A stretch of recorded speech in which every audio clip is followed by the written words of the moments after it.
무한의 부를 창조하는 잠재의식의 힘. 부의 초월자. 제93장. 다른 사람을 놓아주면 사랑이 돌아온다. 54세의 장성한 아들 때문에 걱정이라는 노부인이 찾아왔다. 아들 부부가 눈만 마주치면 싸우니 손주들이 뭘 보고 자라겠습니까?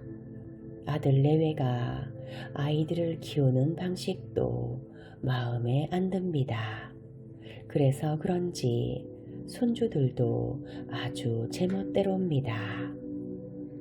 아들 부부가 사이좋게 지내길 바라시는 겁니까? 그럼요. 그래서 박사님을 뵈러 온 겁니다. 그렇다면 아드님의 결혼 생활에 간섭하시면 안 됩니다.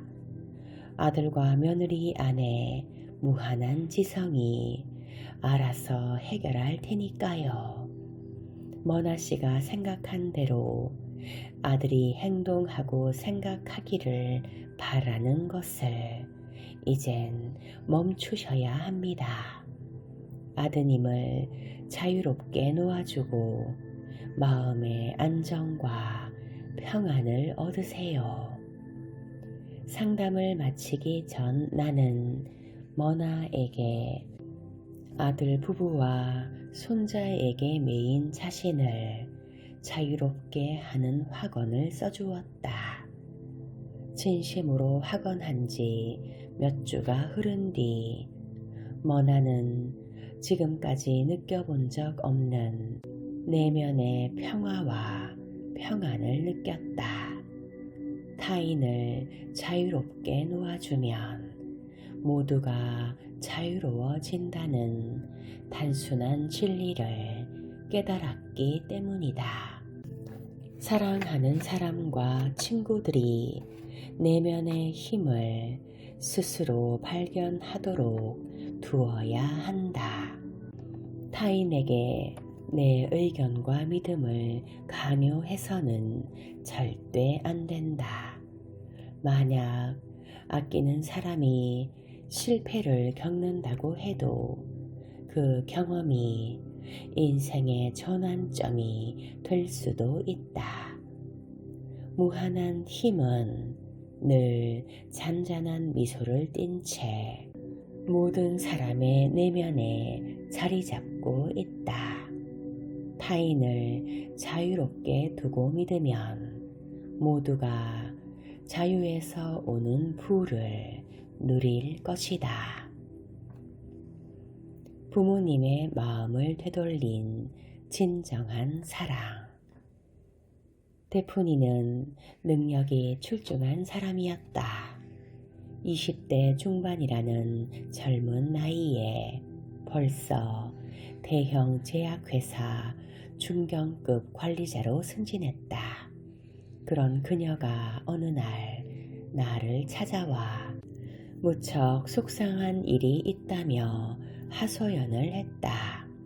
데프니는 같은 회사에서 생화학자로 근무하는 미겔과 사귀고 있으며 아직 약혼은 하지 않은 상태였다. 다시 만나서 반갑네요. 그런데 왜 행복해 보이지 않습니까? 데프니가 지긋지긋하다는 듯 말했다.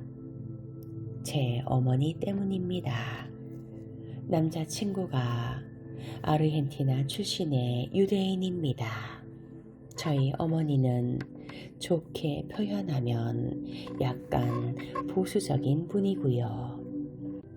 편견 있는 분이라는 말씀이군요. 미겔의 출신과 종교 때문에 두 사람이 결혼하는 것을 달가워하지 않으신다는 거지요. 데프니가 와락 울음을 터뜨렸다. 휴지를 건네준 뒤 데프니가 울음을 그칠 때까지 기다렸다. 얼마 후 데프니가 다시 입을 열었다. 어머니가 사람을 그렇게까지 싫어할 수 있다는 것을 처음 알았습니다. 미겔의 흉을 보면서 저한테 어울리지 않는 사람이라고 합니다. 더러운 외국인이라고 한 말이 미겔에게 한 가장 점잖은 표현일 정도입니다. 어머니가 왜 그렇게 반응하시는 것 같습니까? 내가 물었다. 데프니가 씁쓸한 표정을 지으며 답했다. 몇 년 전 아버지와 이혼한 뒤 어머니는 돈이라는 사람과 사귀고 있습니다. 그런데 돈은 편견이 아주 심한 사람입니다. 게다가 멍청한 조카가 있는데 어머니는 저와 그 조카를 이어주려고 합니다. 어떻게 이럴 수가 있습니까? 어머니는 이래라 저래라 간섭하면서 제 삶을 망치려고 듭니다. 더 이상 이렇게는 못 살겠습니다. 무슨 말씀인가요? 나는 불안해졌다. 데프니가 시선을 피하며 말했다. 얼마 전부터 이런 생각이 듭니다. 고통이나 두려움으로부터 도망치고 싶다는, 잠들고 난 뒤 다시 깨어나지 않으면 너무 편할 것 같다는 생각이 아주 위험한 생각이라는 건 압니다. 하지만 이런 생각을 떨쳐내지 못하겠습니다. 마음이 약해졌을 때 혹시나 잘못된 선택을 할까봐 무섭습니다. 샤워하던 중 비누가 손에서 미끄러지는 느낌을 하십니까? 그럼요. 그런데 그건 왜 묻습니까? 데프니가 내 질문에 깜짝 놀란 듯 답했다. 그럴 때 보통 어떻게 합니까? 떨어뜨리지 않으려고 비누를 더 세게 쥐죠. 그러면 비누가 미끄러져서 바닥으로 떨어지고요. 바로 그겁니다. 지금 이 상황에서 당신이 그 비누입니다. 어머니는 당신이 손 안에서 빠져나가려 한다고 생각하죠. 그래서 더 세게 쥐려는 겁니다. 하지만 당신은 마음속 깊이 빠져나가야 한다는 걸 알죠. 그 느낌이 무조건 맞습니다. 하지만 지금 생각하는 그 고통스러운 방법이 유일한 탈출구는 절대 아닙니다. 당신은 발전하고 성장하기 위해 이 세상에 왔습니다. 일부러 생명을 끊어내려 온 게 아니지요. 무슨 말씀이신지 알겠습니다. 하지만 어떻게 해야 할까요? 저는 미겔을 사랑합니다. 국적도 다르고 종교가 달라도 전혀 상관없습니다. 전 미겔과 결혼하고 싶습니다. 데프니가 두 손을 꼭 쥐며 말했다. 나는 중요한 점을 지적했다. 당신은 성인입니다. 인생의 반려자를 직접 선택할 권리와 의무가 있습니다. 마음속 깊이 이미 알고 있듯 사랑에 종교나 인종, 피부색 같은 것은 중요하지 않습니다. 사랑은 모든 외적인 차이를 초월합니다.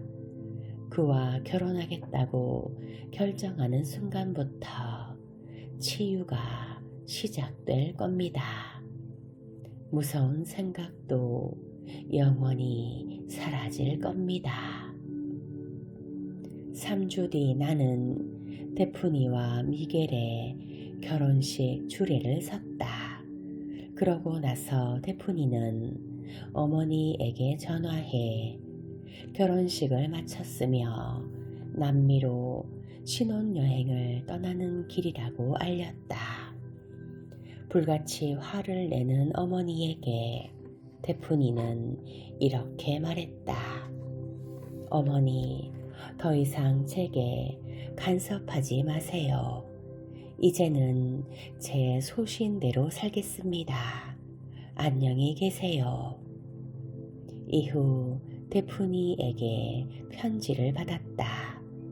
남편과 함께 부에노스 아이레스에서 살며 같은 제약회사에 다닌다는 소식이 적혀 있었다.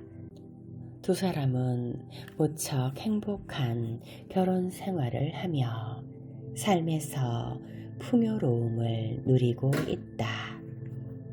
데프니의 어머니는 이후 내게 상담을 받아 딸과 화해했다. 사랑은 크나큰 보상을 가져다 준다.